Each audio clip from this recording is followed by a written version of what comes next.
नमस्कार दोस्तों, चलिए आज एक नए वीडियो की शुरुआत करते हैं। आज का वीडियो काफी इंटरेस्टिंग है और काफी कॉमन टॉपिक है और हम सब लोग ने इसके बारे में सुना है। तो दोस्तों कृपया मेरे चैनल को लाइक करें, सब्सक्राइब करें और कमेंट करें। मेरे चैनल को सपोर्ट करें ताकि मैं इस तरह की नए वीडियो लेके आपके लिए ला सकूं। तो दोस्तों आज का जो टॉपिक है वो है कि व्हाट इज सेल। हम सब लोगों ने सुना है कि कोशिका क्या होता है, सेल क्या होता है, बट आज मैं इस पर डिटेल में चर्चा करने वाला हूं। तो चलिए वीडियो की शुरुआत करते हैं। तो दोस्तों सेल जो है उसको हम बोलते हैं कि ये जीवन की सबसे छोटी इकाई होती है। The cell is a structural and functional unit of life. इसके बारे में एक बात बोलते हैं कि it is a basic unit of life. मतलब जो लाइफ की जो सबसे छोटी इकाई है उसको हम लोग सेल कहते हैं। तो इसका मतलब क्या होगा? कहने का मतलब जो हमारा बॉडी है या किसी भी एनिमल की जो बॉडी है उसमें जो सबसे छोटा पार्ट है वो उसको हम लोग सेल बोलते हैं और उसी से मिलकर पूरा बॉडी बना हुआ है। फॉर एग्जाम्पल अगर हम किसी बिल्डिंग की बात करें तो बिल्डिंग कैसे बना हुआ है, चाहे घर जो है कैसे बना हुआ है।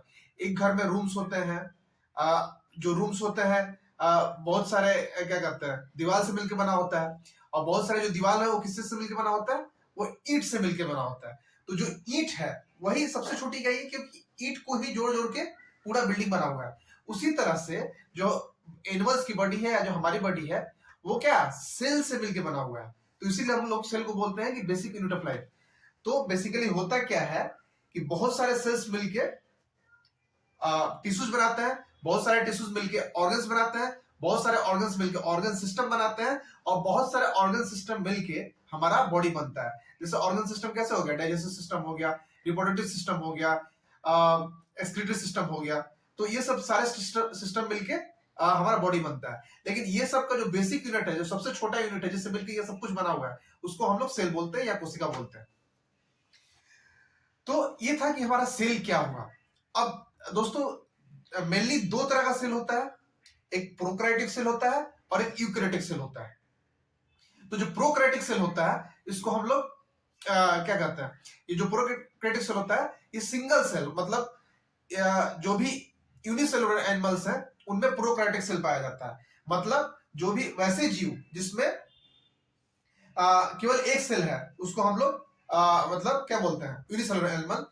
और उसमें जो सेल होते हैं उसको हम लोग प्रोकैरियोटिक सेल बोलते हैं। तो प्रोकैरियोटिक सेल का एग्जांपल क्या है? बेस्ट एग्जांपल है बैक्टीरिया। अब प्रोकैरियोटिक सेल में क्या होता है कि जो न्यूक्लियस न्यूक्लियोटाइड्स होते हैं, मतलब जेनेटिक जो मटेरियल होता है वो प्रेजेंट होता है, ऑर्गेनल्स भी प्रेजेंट होते हैं, बट स्पेशलाइज्ड ऑर्गेनल्स नहीं प्रेजेंट होते हैं। ऑर्गेनल्स मतलब एक तरह से समझिए आप सेल्स का ऑर्गन।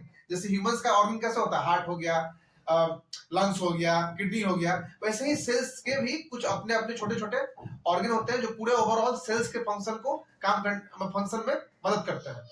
तो प्रोकैरियोटिक सेल्स में स्पेशलाइज्ड ऑर्गेनल्स एब्सेंट होते हैं और न्यूक्लियस प्रेजेंट नहीं होता है। न्यूक्लियोटाइड्स मतलब जेनेटिक मटेरियल होता है बट न्यूक्लियस प्रेजेंट नहीं होता है।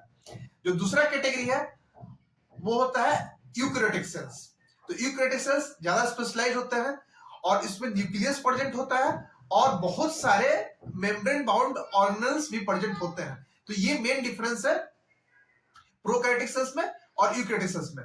जो यूकैरियोटिक सेल्स है वो दोनों तरह के एनिमल्स में पाए जाते हैं, यूनिसेलुलर एनिमल्स में भी और मल्टीसेलुलर एनिमल्स में भी। यूनिसेलुलर में क्या क्या एग्जांपल है इसका? जैसे अमीबा है तो उसमें यूकैरियोटिक सेल्स होता है, एक सेल का बना, एक सेल का एनिमल है वो, बट उसमें क्या यूकैरियोटिक सेल होता है।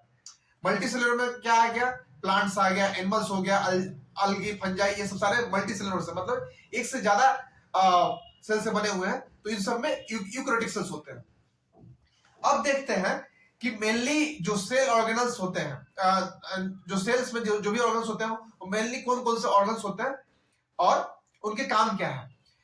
तो दोस्तों जो सबसे मेन ऑर्गन्स होते हैं, हम स्टार्टिंग से स्टार्ट करते हैं। सबसे पहला है न्यूक्लियस, उसके बाद है न्यूक्लियोलस, उसके बाद है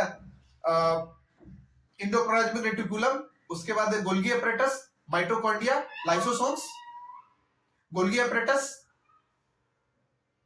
और क्या बोलते हैं सेंट्रियोल, क्लोरोप्लास्ट, तो ये सब जो है मेन ऑर्गेनल्स है जो कि एक सेल में पाए जाते हैं। अब एक एक करके हम इसका फंक्शन देखते हैं। तो सबसे पहले न्यूक्लियस पे आते हैं।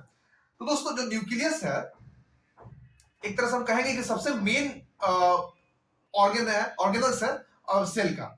इसमें क्या होता है, ये सबसे पहले ये जेनेटिक मटेरियल जो है, हेरिडेटरी मटेरियल इंफॉर्मेशन वो स्टोर करता है डीएनए के रूप में। अब डीएनए क्या है ये किसी हम और वीडियो में पूरी डिटेल में देखेंगे। बस इतना जान लीजिए कि जो जेनेटिक मटेरियल मतलब जो हमारा जो नेक्स्ट जनरेशन वो कैसा होगा, लंबा होगा, गोरा होगा, काला होगा, या उसका बिल्ड कैसा होगा, ये सारा जेनेटिक जो हेरिडेटरी मटेरियल है वही डिसाइड करता है, डीएनए डिसाइड करता है। और वो कहाँ स्टोर होता है, वो न्यूक्लियस में स्टोर होता है। तो पहला फंक्शन न्यूक्लियस का ये है कि store the genetic information in form of DNA. दूसरा फंक्शन है कि ये क्या करता है, कंट्रोलर ऑफ द सेल, मतलब किस सेल में क्या क्या मतलब कौन कौन से प्रोसेस परफॉर्म होने वाले हैं, जैसे सेल डिवीजन हो गया, प्रोटीन सिंथेसिस हो गया, ये सारी चीजें कौन डिसाइड करता है, न्यूक्लियस। जो न्यूक्लियस ही वो डिसाइड करता है, इसलिए हमको इसको क्या बोलते हैं, मतलब कंट्रोलर ऑफ द सेल बोलते हैं। उसके बाद जो डीएनए रेप्लिकेशन, मतलब जो पेरेंट सेल है, जो एक सेल है उससे फिर जो दूसरा सेल बनता है, तो उसमें भी डीएनए जाता है। तो वो डीएनए जो पेरेंट सेल है, ओरिजिनल सेल है, उससे जो नया डीएनए को जो कॉपी बनती है वो न्यूक्लियस में ही बनती है, और फिर वो मतलब नए वाले सेल में जाती है डीएनए कॉपी। तो ये भी न्यूक्लियस में होता है। तो ये मेन काम है न्यूक्लियस का। इसके बाद हम लोग आते हैं न्यूक्लियोलस पे। न्यूक्लियोलस क्या है, न्यूक्लियोलस एक ऑर्गन है जो कि न्यूक्लियस के अंदर ही होता है, ठीक है। तो उसमें मेनली क्या होता है, इसमें राइबोसोम्स का सिंथेसिस होता है। जो न्यूक्लियस होता है उसमें राइबोसोम का सिंथेसिस होता है। नेक्स्ट जो ऑर्गेनल्स है वो है इंडोप्लाज्मिक रेटिकुलम।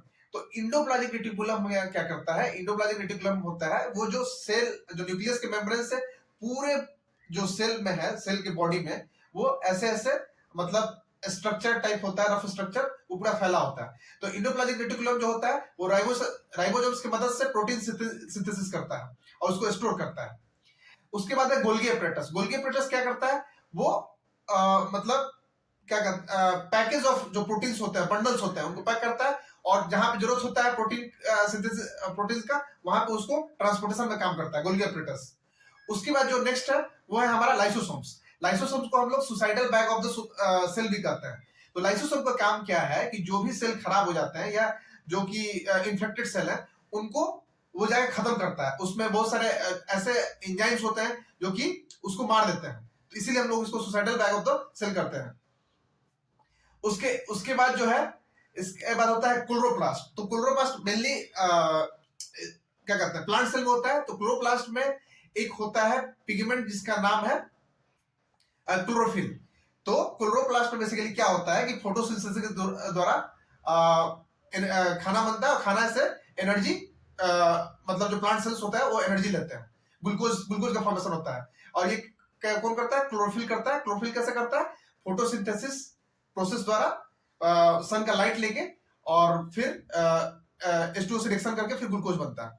उसके बाद जो होता है हमारा जो नेक्स्ट ऑर्गन है सेल का, वो है क्या कहते हैं, सेंट्रियोल। तो सेंट्रियोल क्या होता है, सेंट्रियोल जो है वो काफी मतलब अलग अलग तरह के प्रोटीन से मिलकर बना होता है, जैसे माइक्रो ट्यूबुल्स हो गए। ये सब क्या करते हैं, ये सब सेल डिवीजन में मदद करते हैं। तो ये था हमारा दूसरा जो ऑर्गन है सेल का। इसके बाद जो है सेल का जो मेन ऑर्गन है वो है माइटोकॉन्ड्रिया। सो माइटोकॉन्ड्रिया को हम लोग क्या बोलते हैं, power house of the cell भी बोलते हैं।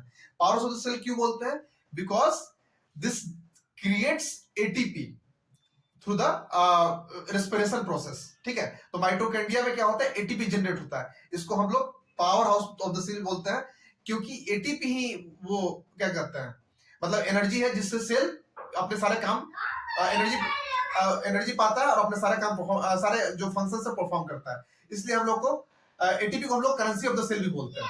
तो एटीपी का फॉर्मेशन क्या होता है माइटोकॉन्ड्रिया में, इसलिए power house of the cell भी बोलते हैं। तो ये था तो हमारा सेल के बारे में कि ये सेल क्या होता है।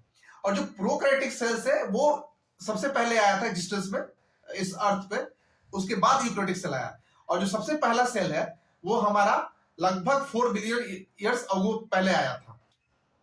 और जो सबसे पहले सेल का जो डिस्कवर जो किसने किया था, वो रॉबर्ट हुक ने 1665 में किया था। और सेल थ्योरी किसने दिया था? तो सेल थ्योरी दिया था सिल्डन एंड स्वान ने, जर्मन साइंटिस्ट है। तो सेल थ्योरी क्या बोलता है कि कोई भी ऑर्गेन एक या नंबर ऑफ सेल से मिलकर बने होते हैं। This is called the cell theory. तो दोस्तों मैं आशा करता हूं कि ये इन्फॉर्मेशन आपको बहुत पसंद आया होगा, ये वीडियो आपको बहुत पसंद आया होगा। तो कृपया मेरे वीडियो को लाइक करें, सब्सक्राइब करें और कमेंट करें, ताकि मैं नया वीडियो लेके आ सकूं। धन्यवाद दोस्तों।